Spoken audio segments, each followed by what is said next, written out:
IPO central, और मेरे साथ आज जो कंपनी जुड़ी हैं वो है सोलर वर्ल्ड एनर्जी सॉल्यूशंस। ये एक EPC कॉन्ट्रैक्टर हैं जो सोलर प्रोजेक्ट्स पे काम करते हैं। इनका IPO जो है सितंबर 23 को खुल रहा है और 25 को बंद हो रहा है।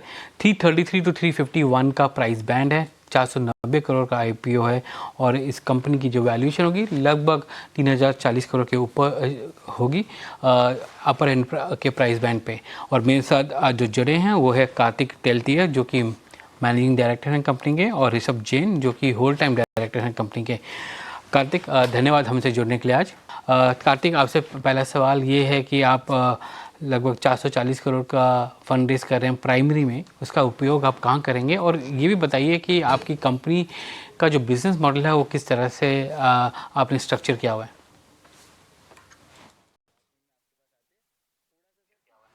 सर, हमारी कंपनी एक EPC कंपनी है। हम लोग सोलर प्रोजेक्ट्स लगाते हैं for PSUs and private customers. हम लोग 2013 से ऑपरेट कर रहे हैं इस फील्ड में।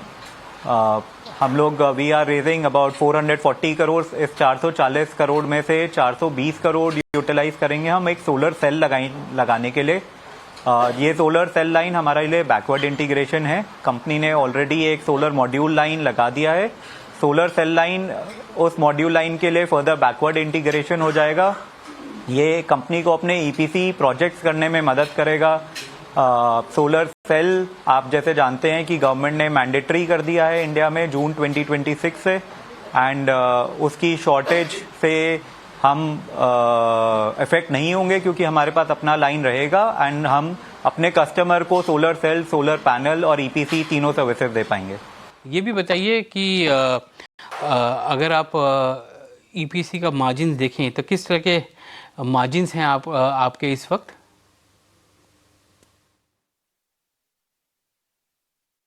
सर, मार्च 2025 में हमारा पैट मार्जिन लगभग 14.5% के आसपास था। मार्च 24 में ये मार्जिन अराउंड 10% था।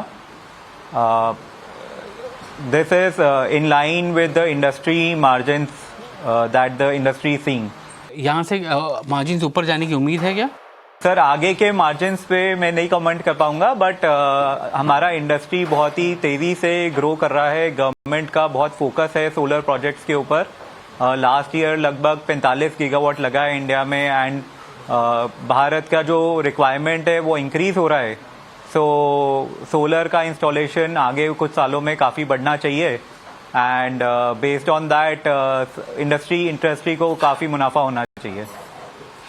ये बताइए कि आपका जो FY25 का जो टॉप लाइन था वो प्योरली EPC से था, तो अगर जब ये आपका मॉड्यूल और सेल दोनों आएगा इस साल या अगले साल में, तो ये किस तरह से आपका बिजनेस मॉडल चेंज करेगा?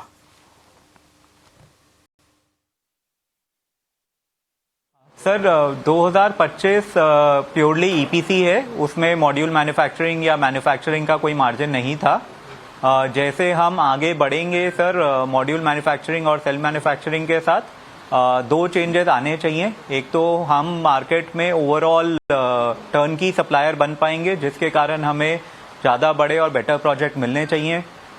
सेकेंडली सर, जो मार्जिन अभी हम मैन्युफैक्चरर्स को देते हैं, बिकॉज हम उनसे जाके सोलर पैनल खरीदते हैं, वो मार्जिन डेफिनेटली कंपनी को बचेगा, तो ओवरऑल लेवल पे इम्प्रूवमेंट दिखना चाहिए। ये आपका ऑर्डर बुक कितना है आज के डेट में, और प्योरली क्या PUC से रिलेटेड है या प्राइवेट सेक्टर को भी आप कैटर करते हैं? सर, हम प्राइवेट और PSU को दोनों को केटर करते हैं। एज ऑन डेट हमारा ऑर्डर बुक कुछ 2500 करोड़ का है। इसमें NTPC है, GUVNL है, RUVNL है। सो काफ़ी कस्टमर्स का मिक्स है इस ऑर्डर बुक में। एक बार हमारा बैकवर्ड इंटीग्रेशन हो जाएगा, we will further try to diversify this customer mix. ये बिज़नेस में आपको बिकॉज आप PSU के साथ काफ़ी काम करते हैं, तो यहाँ पर क्या मार्जिन कंप्रेशन काफ़ी देखा जाता है PUC के साथ काम करने की वजह से, या यहाँ पर मार्जिन नॉमिनल लेवल में ही आपको जो 20% है वो दिखेगा, और जैसे ही आप इंटीग्रेट करेंगे आप अपना बिजनेस मॉड्यूल और सेल, और आगे जाके आपने जैसे बोला कि लिथियम आयन की भी बात करें क्योंकि आपका बेस्ट प्रोजेक्ट्स भी हैं आपके, तो उससे क्या मार्जिन और यहाँ से एनहांस होगा? आज के डेट में अराउंड 20% का मार्जिन है, तो आगे जाके और बढ़ेगा क्या?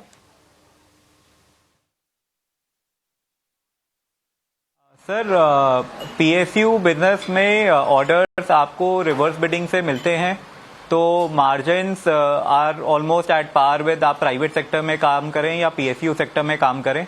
डेफिनेटली जब आप बैकवर्ड इंटीग्रेशन करेंगे तो जो मार्जिन आप अपने दूसरे मैन्युफैक्चरर्स को दे रहे हैं आपको मटेरियल सप्लाई करने के लिए, वो मार्जिन्स कंपनी को बचने लगेंगे। So that is something that we are forcing should happen for the company going forward. तो ओवरऑल लेवल पे we are hopeful that our strategy translates into lower risk and better margins. Kartik, ये बताइए कि आप का जो FY25 का जो रेवेन्यू था वो एक प्योर ईपीसी प्लेयर के जैसे था, और अभी आपका मॉड्यूल भी आ रहा है और सेल भी आ रहा है और लिथियम आयन भी आ रहा है।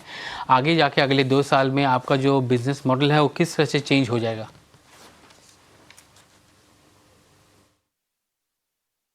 सर, हमारा बिजनेस मॉडल ईपीसी ही रहेगा।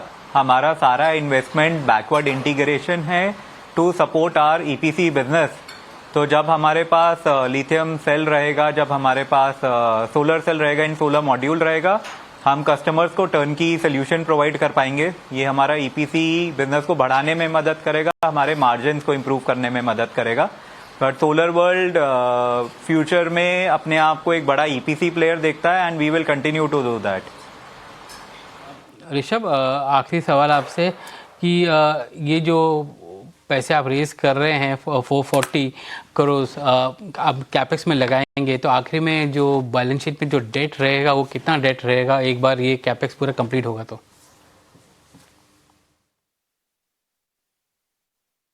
सर, एज ऑन मार्च 25 अगर आप देखेंगे तो हम लोग नेट कैश नेगेटिव हैं, डेट नेगेटिव। और ये जो पूरा हम रेज कर रहे हैं इसमें से 420 करोड़ हम प्योरली सेल मैन्युफैक्चरिंग में लगाएंगे। Cost of cell line approximately 575 से 600 करोड़ रहेगा। सो बैलेंस हम लोग as and when we will raise debt, but we foresee that अगले साल तक ये भी हम लोग इन हाउस अक्रूवल से रिकवर कर लेंगे। सो अगले एक से 1.5 साल में हम लोग again net cash negative, debt negative देखते हैं। जी Karthik and Rishabh, thank you very much. आज आपने ईटी नाउ स्वदेश से बात किया। आपके आईपीओ जो है 23 को खुल रहा है और 25 को बंद हो रहा है। 333 to 351 का प्राइस बैंड है। 490 करोड़ का आईपीओ है जो आपकी कंपनी को वैल्यू देता है 3000 करोड़ के ऊपर। धन्यवाद आज हमसे बात करने के लिए।